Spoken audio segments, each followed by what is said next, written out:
kakak lagi gendong Fenzi ya. Nah kakak sempat geram nggak sih? Padahal kakak udah berusaha untuk menggendongnya dengan benar.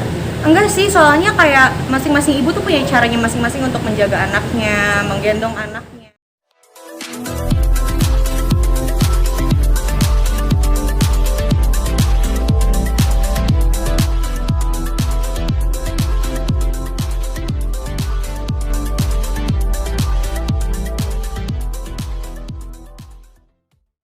Sih perbedaannya gitu dari yang kemarin dulu terus sekarang udah jadi selalu. Perbedaannya jauh sangat berbeda sih. Aku ngerasa jadi orang yang baru setelah pertama kali di biku yaitu Quenzi. Perasaannya tuh seneng banget, terus kayak sekarang jauh lebih bisa mengontrol diri, terus lebih apa-apa tuh anak apa-apa anak gitu. Suka ganti-ganti yang shift jaga sama suami nggak sih? Aku shift jaga iya, Adi shift malam, aku shift paginya gitu. Terus nanti kalau misalnya dua-duanya udah bangun, kita ganti-gantian aja sih. Nah Quincy sekarang kabarnya kayak gimana kak? Udah bisa ngapain aja? Quenzi udah sehat, terus udah ngoceh juga, udah mulai ngoceh. Terus karena masih 1,5 bulan sih belum banyak perkembangan ya, lebih ke berat badan aja gitu-gitu. Ada rencana mau sunat di usia masih bayi nggak sih kak? Karena kan lagi tren juga ini. Quenzi sunat baru sunat karena dia ada kasus namanya fimosis yang bikin dia tuh harus sunat sekarang gitu. Jadi pokoknya nama ilmiahnya fimosis. Jadi Quenzi kemarin udah sunat di usia sebulan. Itu bahaya nggak sih kak kalau dia tahu penyakit kayak gimana gitu? Enggak kok, itu penyakit yang tidak berbahaya sebenarnya, tapi karena bisa infeksi saluran kemih kalau didiemin gitu, jadinya akhirnya aku tindak yang terbaik untuk Wenzi gitu. Yaitu Penyebabnya apa sih? penyebabnya nggak ada, itu emang alami aja. Ada beberapa yang begitu baik gitu. Jadi kak Keisha nggak khawatir dia ya gitu waktu pertama kali dikasih tahu dokter? Enggak sih, karena kan emang dokterku juga ngasih taunya full ya, maksudnya ngasih taunya lengkap harus apa, jadi aku lebih tenang dan tindakannya juga cepet gitu. Kemarin cuma setengah jam sampai sejam gitu. Kak, kan di media sosial gitu banyak juga netizen yang membuli kakak gitu.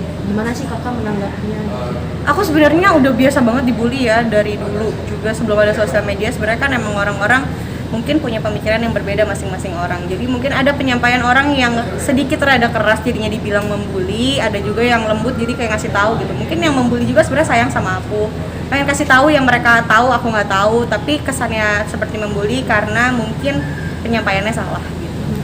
Contoh mungkin salah satu waktu yang kakak lagi gendong Fenzi ya. Nah kakak sempat geram nggak sih? Padahal kakak udah berusaha untuk menggendongnya dengan benar. Gitu. Enggak sih, soalnya kayak masing-masing ibu tuh punya caranya masing-masing untuk menjaga anaknya, menggendong anaknya. Mungkin memang ada beberapa hal yang aku salah untuk mengasuh Wendy. Cuman kan tetap aja, kita kan namanya ibu baru, kita belum pernah jadi ibu, pasti ada salahnya.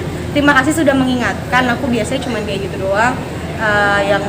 Yang mengingatkannya lebay atau mengingatkannya kasar sih nggak aku tanggepin sih, cuman aku ketawain aja. Quincy sekarang udah berapa bulan kan usia? Sekarang udah mau 2 bulan, pokoknya tanggal 12 Februari nanti 2 bulan. Suka ada anniversary tiap bulan nggak sih atau nanti pas tahun aja?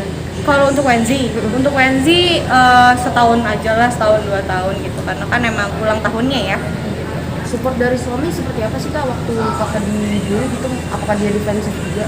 Dia sangat support ya, sangat suportif dari aku hamil bahkan sampai saat aku melahirkan dan juga saat Wenzi udah lahir, bantu ngurus, sangat menyayangi Wenzi, bantu support aku juga kalau aku kecapean, dia pasti nawarin diri untuk gantian, udah gitu kayak kalau aku lagi nyusuin, ikut kasih afirmasi kata-kata yang baik gitu-gitu. Tapi ada nggak case yang parah banget netizen gitu sampai Banyak, sebenarnya banyak banget yang parah, tapi aku cuek orangnya karena aku kayak ya udah, mungkin mereka cara penyampaian aja yang salah dan mereka juga mungkin iri, ada yang iri. Kita mah diem aja, ketawa-ketawa aja, namanya juga manusia ya, pasti kan ada berbuat salahnya. suami sempat marah juga nggak denger gitu? Apa? Suami sempat kesel juga nggak pas tahu gitu? Dia lebih sabar jauh sih daripada aku. Aku dulu lebih menjawabin jawab-jawabin netizen gitu, tapi sekarang semenjak hadirnya Adi, aku jadi lebih diam, jadi lebih bisa menerima karena dia yang ngajarin aku untuk bisa menerima orang-orang yang kayak gitu. Terakhir target yang dicapai apa sih kak? Yang lagi kakak mau capai? Target sebenarnya aku yang penting yang terbaik sih buat Quenzi, karena waktu Quenzi pas lahir tuh sempat masuk NICU, jadi sekarang tuh pengennya Quenzi sehat terus aja. Kalau target sih seperti tahun-tahun sebelumnya, yang penting sehat, yang penting sukses, rezekinya cukup gitu aja sih. Jangan lupa ya di subscribe dan nyalakan lonceng notifikasinya.